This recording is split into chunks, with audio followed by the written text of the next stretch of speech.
አርሰናል እና ብሩኖ ጊማሬሽ በግል ጉዳዮች ዙሪያ ሙሉ ስምምነት ላይ ደርሰዋል ሲል ፋብሪዚዮ ሮማኖ ትላንት ዘግቧል። አርሰናል ብሩኖ ጊማሬሽን ለማስፈረም አዲስ ጥያቄ ለማቅረብ ተዘጋጅቷል።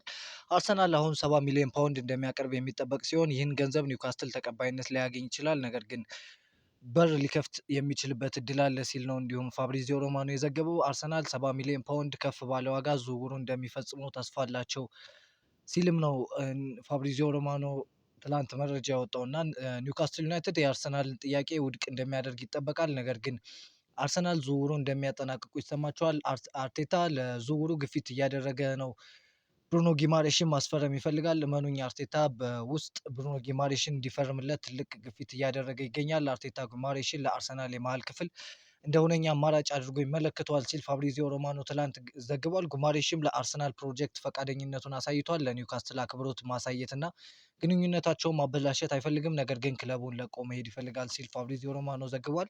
ክለባችን ዛሬ ወይም ነገ በዚህ ሳምንት እስከ እሁድ ባለው ቀናት ውስጥ የዝውውር ጥያቄውን እንደሚያቀርብ ይጠበቃል። ኒውካስትል ዩናይትድም ይህንን ጥያቄ ውድቅ እንደሚያደርገው ነው በሰፊ ዘገባዎች እንደሚያሳዩት እና አርሰናል ብሩኖ ጊማሬሽን የሚያቀርቡት የ70 ሚሊዮን ፓውንድ ዝውውር ጥያቄ ውድቅ እንደሚደረግ ያውቃሉ። አርሰናል አሁን ላይ የሊቨርፑልን ጨዋታ ለመጫወት እየሞከሩ ነው። አሁን ወሳኙ ነገር የጊማሬሽ ምላሽ ነው ሲል ማርክ ዳግላስ የተሰኘ ጋዜጠኛ ዘግቧል እና አምና በአሌክሳንድር ኢሳክ ላይ እንደተደረገው አርሰናል ኒውካስትል ዩናይትድ ላይ ጫና እንዲፈጥር ይፈልጋሉ። ነገር ግን ብሩኖ ጊማሬሽ ደግሞ ከክለቡ ጋር በጥሩ ሁኔታ መለያየት እንደሚፈልግ ነው አሁን ላይ እየወጡ እንዳሉ መረጃዎች የሚዘግበው። አርሰናል በድጋሚ ለኒውካስትል ጥያቄ ያቀርባል ሲል ሃንድ ኦፍ አርሰናል የክለባችን ቅርብ መረጃ እና ታማኝ የሆነው ሃንድ ኦፍ አርሰናል ዘግቧል። አርሰናል ለኒውካስትል 70 ሚሊዮን ፓውንድ ለማቅረብ ተዘጋጅቷል ሲል ሳሚ ሞክቤል ዘግቧል። የጊማሬሽ ዝውውር በተመለከተ ባለፉት ቀናት የሚደረገው ንግግር ተፋጥኗል።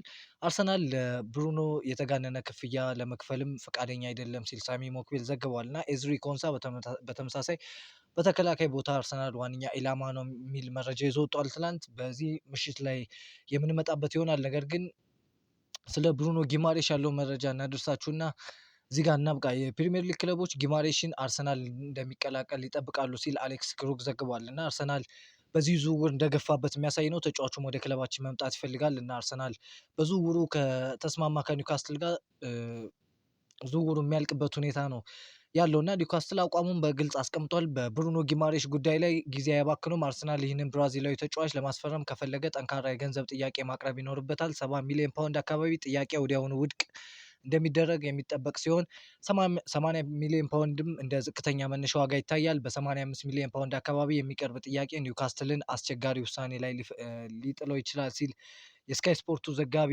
ዳር ሚሼት ዘግቧል እና ይህን ያክል ገንዘብ ለኒውካስትል መክፈል አለብን ብላችሁ ታስባላችሁ? እስከ 85 ሚሊዮን ፓውንድ ለ28 ዓመት ተጫዋች በቅርቡ 29 ዓመት ለሚሆነው ተጫዋች መክፈል አለብን ብላችሁ ታስባላችሁ ወይ?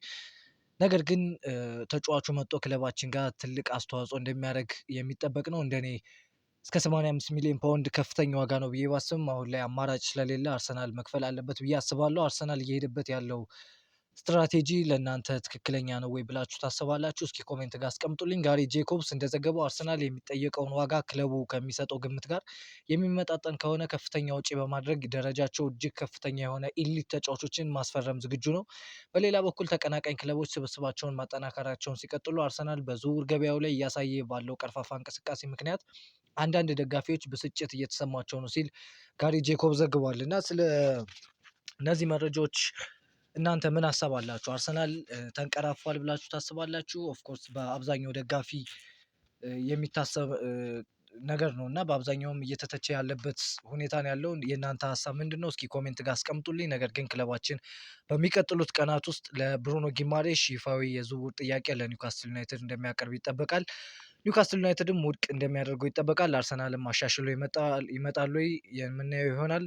ላይክ እንዲሁም ሰብስክራይብ በማድረግ አብራችሁን ቆዩ። ምሽት 4 ሰዓት ላይ በሰፊው እንመጣለን። ኮሜንት ጋር ያላችሁን ሀሳብ አስቀምጡልኝ።